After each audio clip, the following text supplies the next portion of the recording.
Inilah Injil suci menurut Santo Lukas.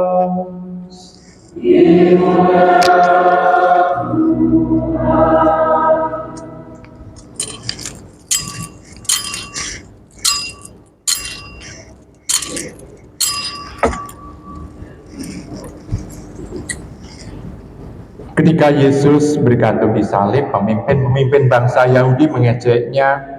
Orang lain ia selamatkan, biarlah sekarang ia menyelamatkan dirinya sendiri. Jika ia adalah Mesias, orang yang dipilih Allah. Juga prajurit-prajurit mengolok-olok dia. Mereka menawarkan anggur asam kepadanya dan berkata, "Jika engkau raja orang Yahudi, selamatkanlah dirimu." Ada juga tulisan di atas kepalanya, "Inilah raja orang Yahudi." Salah seorang dari penjahat yang digantung itu menghujat Yesus, katanya, "Bukankah engkau Kristus? Selamatkanlah dirimu dan kami." Tetapi penjahat yang seorang lagi menegur dia, "Tidakkah engkau takut kepada Allah, sebab engkau menerima hukuman yang sama? Kita memang selayaknya dihukum, sebab kita menerima balasan yang setimpal dengan perbuatan kita. Tetapi orang ini tidak berbuat sesuatu yang salah." Lalu ia berkata kepada Yesus, "Yesus, ingatlah aku apabila engkau datang sebagai raja." Kata Yesus kepadanya, "Aku berkata kepadamu, sesungguhnya pada hari ini juga engkau akan ada bersama-sama dengan aku di dalam Firdaus." Demikianlah sabda Tuhan.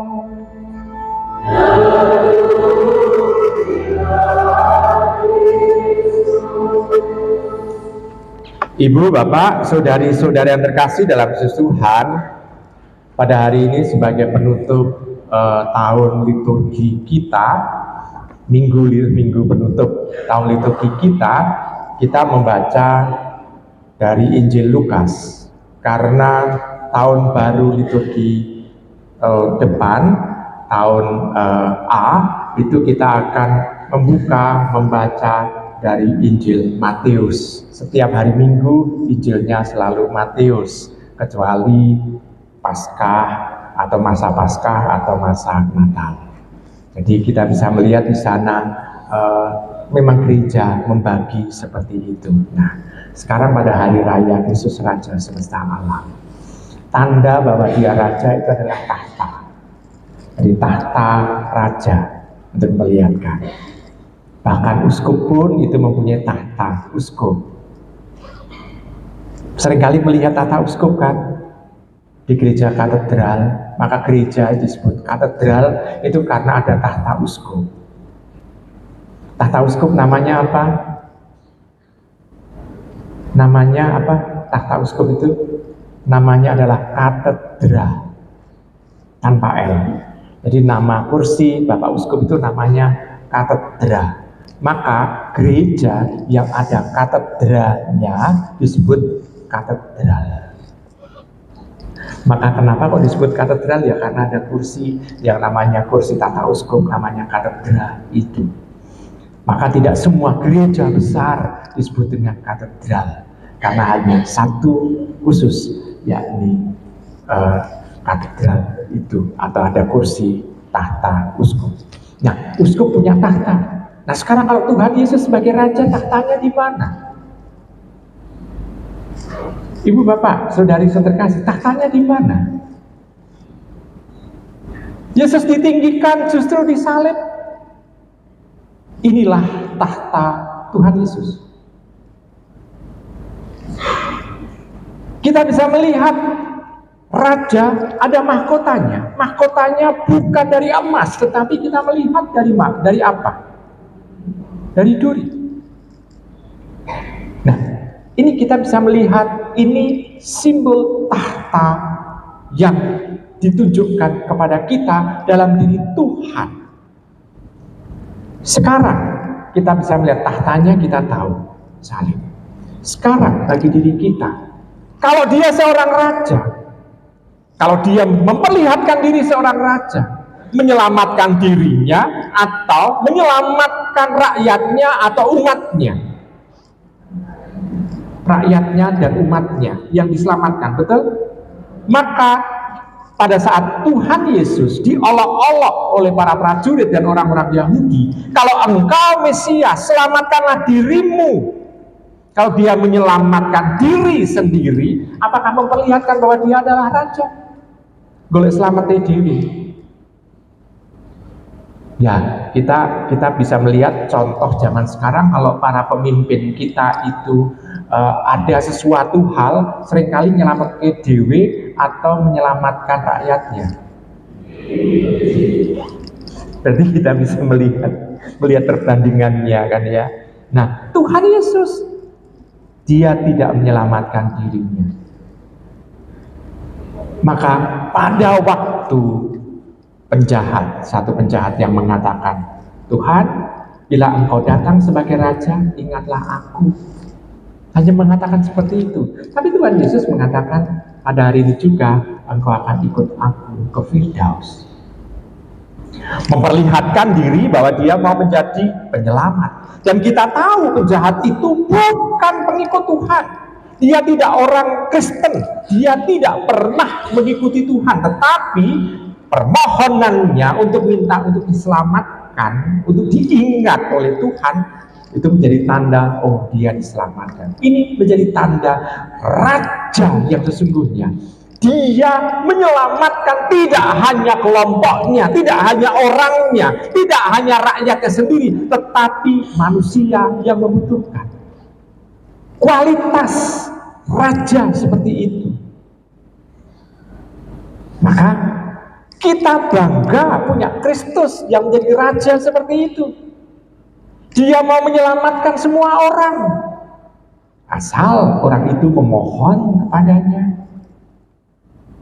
Nah, dengan demikian kita bisa melihat, oh ini kualitas dia sebagai raja yang seperti itu. Dia tidak mau menyelamatkan dirinya sendiri, tetapi pertama-tama dia sebagai raja untuk menyelamatkan semua orang. Nah, ini poin yang kedua. Poin yang pertama tadi tahtanya, poin yang kedua adalah kualitasnya seperti itu. Nah, sekarang bagi diri kita, Ibu Bapak, Saudara kasih dalam Tuhan. Kalau dalam bahasa Jawa yang namanya rumah raja disebut dengan apa? Kerajaan atau keraton. Karena isinya raja, maka sebetulnya kalau ini raja, maka tempatnya menjadi apa? Kerajaan atau keraton? Halo? Keraton kan dari kata ratu. Ratu itu perempuan atau laki-laki? Perempuan, berarti tampak. Ia sebagai raja bukan hanya mau untuk berkuasa, tetapi dengan rasa keibuan yang penyayang, keibuan yang sungguh-sungguh diperlihatkan dengan istilah yang khas, yakni kerahiman. Ada kata rahim, rahim dipunyai oleh laki-laki atau perempuan. Dengan digiring seperti itu semakin tahu ya, semakin kita tahu, oh iya ya, ternyata kerahiman Tuhan itu memperlihatkan bahwa dia itu seperti induk bagi diri kita, bukan sebagai semacam sosok bapak yang kalau bapak itu kan seringkali lebih kelihatan monster atau lebih maha kasih di rumah, menakutkan atau tapi zaman sekarang lebih banyak ibu yang menakutkan ya. Lebih banyak ibu yang menakutkan. Anak-anak lebih dekat dengan bapak ya kalau zaman sekarang kok ya. Karena ibu selain menakutkan juga cerewetnya minta ampun gitu ya. Seringkali begitu kan anak-anak kan protesnya seperti itu. Ya, benar ya. Benar ya. Ya. Nah, berarti tidak salah ya. Tidak salah ya. Oh ini tidak ya Bu ya. Diprotes aku kok. Diprotes. Anak-anak lebih dekat ibu atau bapak? Ibu. Berarti anak itu ternyata lebih kerasan dicereweti tetapi bapak seringkali tampil sebagai monster yang galak gitu ya, yang kalau ada apa-apa seringkali yang seringkali main tangan bapak atau ibu? kepada anak yang main tangan. Ibu, justru ibu. Kalau saya dulu ketemu dengan ibu selalu dijewer itu seringkali kalau salah. Nah, tapi bapak jarang. Nah, ibu bapak saudari seterkasih dalam Tuhan, tetapi kita bisa melihat keibuan itulah kedekatan yang mau ditempatkan. Kedekatan. Kalau bapak seolah-olah membuat jarak, tapi kalau ibu tidak dekat. Ditambahkan lagi, kalau bapak sama ibu, mana yang lebih banyak memuji anak? Ibu atau bapak? Ibu, karena bapak memang pelit memuji ya. Betul? Pelit memuji nggak bapak untuk anak? Halo? Nah, ini ibu-ibu juga agak takut menjawab masalah ini, karena nanti sampai di rumah diprotes oleh suaminya mungkin. Nah, ibu bapak saudari sekasih dalam Tuhan, maka kita bisa melihat keibuan dari dia sosok raja itu ada. Keibuannya apa? Ditampakkan dengan mau merengkuh siapa saja. Tuhan memperlihatkan hal itu. Nah, sekarang ini yang mau kita rayakan. Sekarang bagi diri kita, kalau kita tahu Kristus itu raja seperti itu, lalu apa yang harus kita lakukan?